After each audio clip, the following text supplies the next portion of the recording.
Dalawang parangal po ang tinanggap ng Department of Science and Technology kamakailan lamang sa Seoul International Invention Fair. Patunay ng patuloy na pag-usbong ng mga kakayahang Pinoy pagdating sa imbensyon. Kaugnay niyan, Audrey, makakapanayam natin si Engineer Edward Marasigan, ang Senior Science Research Specialist ng DOST at Project Leader ng Silyang Pinoy. Magandang umaga po, Engineer Edward. Si Dayan at Audrey po ito. Good morning po sa ating lahat. So thank you po for inviting us dito po sa inyong programa. Magandang umaga po. Okay, Engineer, pwede niyo po bang ipakilala sa amin itong DOST FPRDI? Ano po ang inyong mga programa at paano kayo nakakatulong sa ating mga kababayan? Well, ang DOST Forest Products Research and Development Institute or FPRDI ay isa sa mga Research and Development Institute ng Department of Science and Technology kung saan ang DOST FPRDI ay naglilika ng makaagham na pag-aaral sa paggamit at pag-transfer ng mga teknolohiya ng ating mga yamang gubat sa ating mga stakeholders. Engineer, gaano po kahalaga ang pagkapanalo po natin sa Seoul International Invention Fair? At ano-ano po ang mga natamo po natin gantimpala? Ma'am, isang malaking karangalan sa amin dito sa FPRDI na ma-recognize ng isang international organization ang ating mga nilikhang technology. Nagpapatunay lang ito na ang mga technology na nade-develop natin dito sa FPRDI ay kaya makipagsabayan sa mga ibang technology na gawa sa ibang bansa.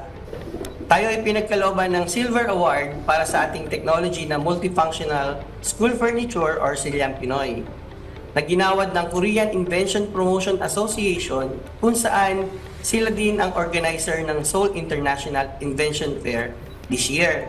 So nakamit din natin ang Best International Invention and Innovation na ginawad naman ng National Research Council of Thailand para sa ating technology na Equipment System and Process for Treating Wastewater from Wet Type Finishing Spray Wood. Okay, Engineer, ito nga po, no, nabanggit nyo yung Silyang Pinoy. Bakit po ito na-develop at sino po ang inaasahang makikinabang nito? Thank you, sir. Alam naman natin na dito sa bansa natin, sa Pilipinas, ay laging nagiging takbuhan ng ating mga taong bayan ang mga eskwelahan sa tuwing mayroong sakuna or kalamidad.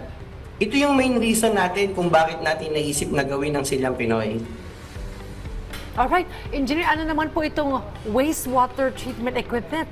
Paano po ito nakatutulong sa environment at maging sa mga local furniture and handicraft makers? Meron po kasi tayong tinatawag na wet type finishing spray booth. Ito po yung makina na humihigop ng sobrang mga pintura sa ating finishing process, like sa mga furniture industry. Ito po mga sobrang pintura na ito ay masama sa ating kalikasan kapag hindi po na-dispose ng maayos. Ang ating pong wastewater treatment equipment ay siya po yung naglilinis ng maduming tubig na nililikha po sa wet type finishing spray booth upang protektahan po ang ating mga aquatic plants and animals. Okay. Well, sir, sino po ba yung mga tumulong sa inyo upang makasali sa Seoul International Invention Fair? So, nagpapasalamat po tayo sa DOST FPRDI Management, lalo na po sa aming direktor na si Dr. Rico J. Cabangon sa pagbibigay ng suporta at tiwala sa atin na lumahok sa 2024 Seoul International Invention Fair. So, nais ko din pong pasalamatan ang DOST Technology Application and Promotion Institute na nag-organize po para po tayo makalahok sa SIIA. Kung may mga interesado po sa pag-adopt ng Silyang Pinoy at wastewater treatment facility, paano po sila makikipag-ugnayan po sa DOST FPRDI, sir? Ma'am, pwede po tayong sumulat sa amin sa info@fprdi.dost.gov.ph or mag-message po sa aming mga social media accounts.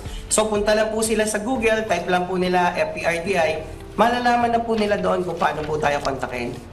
Well, Engineer Edward, congratulations po muli sa mga pagkilalang natanggap po ninyo at ng inyo pong ahensya. Maraming salamat po sa paglala ng oras dito po sa Rise and Shine Pilipinas. Mabuhay po kayo. Salamat po.